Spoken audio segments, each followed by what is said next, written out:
umva ukuri abapfuye ntacyo bazi, ntacyo wobafasha, nta nico bogufasha kuko atabubasha bafise. Umva ukuri umusiguzi igice c'icenda umurongo wa 5 kugeza ku murongo wa 6 hati erega abariho baba bazi ko bazopfa, ariko abapfuye ntacyo baba bazi kandi nta mpera baba bakibona, kuko kwibuka kwabo kuba kwaramaze kwibagirana. Urukundo rwabo n'ishari ryabo vyose biba vyarashize, kandi ntibaba bagifise umugabane ku kintu na kimwe gikorerwa munsi y'izuba ibihe gushitsa ibihe bidashira. Umva ukuri muri aka kanya Imana ishimye kuguhishurira yuko iyo umuntu yapfuye aba asinziriye itiro ry'urupfu, nk'uko tubisoma mu gitabo c'Abatesalonike ba mbere igice ca 4 umurongo wa 13. Abapfuye baba abasinziriye ariko itiro ry'urupfu.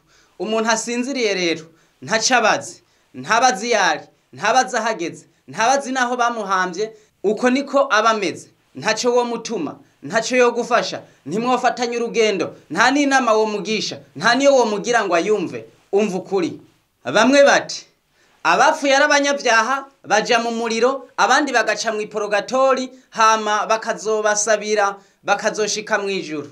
Abandi bati iyo umuntu yapfuye ari mwiza aja mu ijuru akarangurura.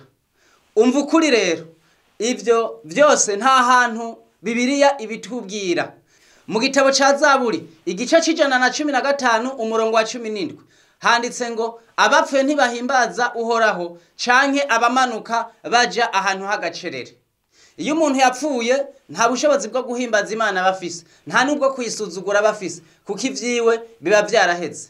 Muri uwo mukungugu ni haruhukira ibikorwa vyiwe yakoze, vyaba vyiza canke bibi. Yesu nagaruka ku munsi w'imperuka akazoba mu bamaramara canke abamusanganira bivanye n'ibikorwa azoba yarakoreye mu isi. Umva ukuri rero reka kwicanganya muntu w'Imana, nawe wizera ibintu bidahuye, wemera yuko izuka ribaho, ukemera ko n'abapfuye bazoja mu ijuru.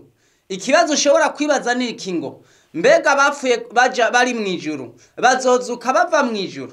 Abapfuye bari mu muriro bazozuka bava mu muriro bagaruke? Oya, ahubwo abapfuye bazova mu ivu mu kuzimu. Aho ni mu Batesalonike ba mbere igice ca 4 umurongo wa 17.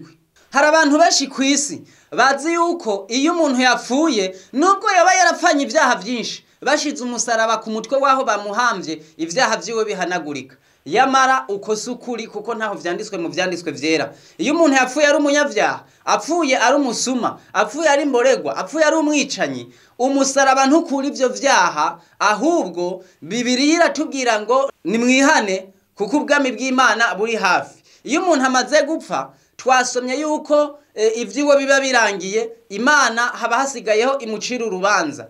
Hari abandi bazi yuko iyo umuntu yapfuye ari umunyavyaha hari amafaranga kanaka botanga kugira ngo bamusengere, kugira ngo bamusomere misa, kugira ngo ave mu iporogatori ngo abone gushika mu ijuru ngo mu buryo bwihuse. Umva ukuri ivyo nta hantu vyanditswe muri Bibiliya. Ijuru si iry'abarigura, ahubwo ijuru ni iry'abakijijwe.